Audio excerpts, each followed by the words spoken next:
Halo semuanya, bagaimana kabarnya hari ini? Kembali lagi di channel Gunawan Stories. Dan pada video kali ini saya akan membahas tentang 5 hal yang harus ada di modul ajar, yang mana ini nanti dapat teman-teman gunakan untuk persiapan tes UPPPG Prajabatan, maupun dapat teman-teman gunakan sebagai tips untuk membuat modul ajar ketika teman-teman berada di sekolah. Begitu ya. Nah, kira-kira 5 hal itu yang harus ada apa aja ya? Mari kita simak videonya pada video kali ini. Dan jangan lupa ya, bagi teman-teman yang belum subscribe, subscribe dulu. Oke, langsung saja. Kira-kira apa aja sih yang harus ada di modul ajar? Padahal hanya 3 hal ini itu sudah bisa loh teman-teman buat modul ajar. Cukup tujuan pembelajaran, langkah-langkah pembelajaran, dan asesmen itu sudah cukup ketika kita membuat modul ajar. Tetapi apakah mungkin ketika tes TPG maupun ketika kita kumpulkan ke kepala sekolah, apakah mungkin hanya 3 itu aja? Kan enggak ya teman-teman ya. Nah, kira-kira seperti apa sih modul ajar itu dan bagaimana modul ajar yang baik? Kenapa kok nggak boleh cuma 3 ini? Sebenarnya 3 ini boleh ya teman-teman ya, 3 ini boleh. Tetapi mungkin untuk 3 elemen ini bisa teman-teman gunakan untuk kepentingan pribadi. Jadi itu cukup kita membuat modul ajar hanya menggunakan tujuan pembelajaran, langkah-langkah pembelajaran, sama asesmen itu cukup. Tetapi tidak seperti itu. Jadi di video kali ini kita akan membahas tentang 5 hal yang harus ada di modul ajar versi saya. Nah ini saya dapatkan ketika pengalaman mengikuti PPG Prajabatan dari guru pamong saya. Seperti itu. Nah, yang pertama ialah modul ajar. Modul ajar maksudnya seperti apa nih? Jadi di sini nanti kita akan membahas 5 hal ini. Ini hal yang pertama ini adalah modul ajarnya. Sedangkan hal yang kedua, ketiga, keempat, dan kelima ini adalah lampiran-lampiran yang harus ada di modul ajar dan harus kita sertakan di modul ajar ini.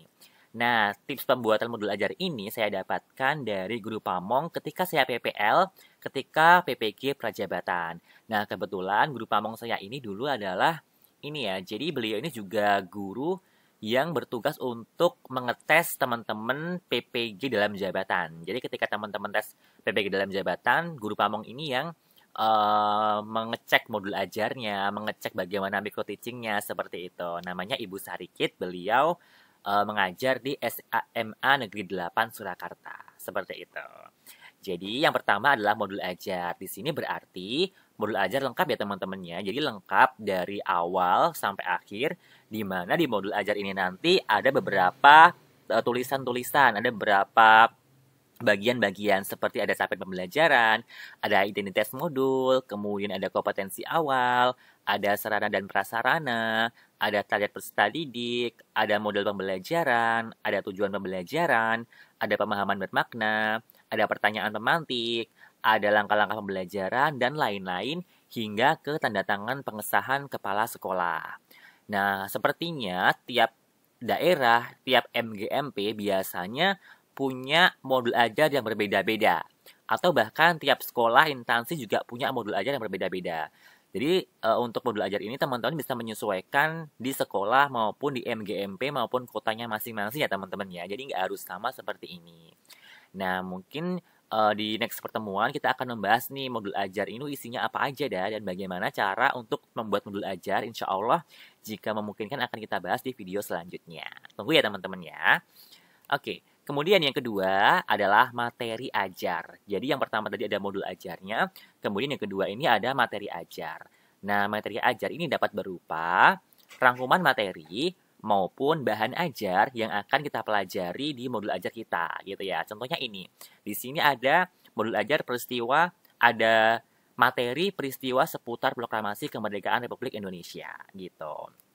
Nah, karena kan nggak etis ya masa kita modulnya membahas tentang proklamasi tapi materinya nggak ada gitu. Jadi kan agak lucu gitu ya. Jadi ketika kita mau membahas suatu materi, itu materinya harus ada di modul ajar yang akan kita ajarkan ke peserta didik. Seperti itu. Nah, kemudian yang ketiga adalah LKPD. Nah, LKPD atau lembar kerja peserta didik itu harus ada di modul ajar teman-teman ya. Jadi, LKPD ini biasanya berisi tugas, petunjuk atau evaluasi pembelajaran, maupun kegiatan pembelajaran yang harus dikerjakan oleh peserta didik ketika pembelajaran, seperti itu. Nah, di sini modul ajar tentunya harus jelas ya teman-teman ya. Dan biasanya modul ajar ini nanti dicetak dan dibagikan ke peserta didik yang nantinya sebagai kegiatan ketika peserta didik melakukan pembelajaran. Sehingga di sini harus jelas, LKPD harus jelas. Makanya di LKPD ini harus ada petunjuk kegiatan yang jelas yang harus dilakukan oleh peserta didik ketika melaksanakan pembelajaran. Seperti itu. Kemudian yang ketiga, yang keempat, mohon maaf, yang keempat harus ada media ajar. Nah, media ajar ini seperti apa nih teman-teman? Jadi media ajar ini adalah sesuatu yang akan kita gunakan ketika kita melaksanakan pembelajaran.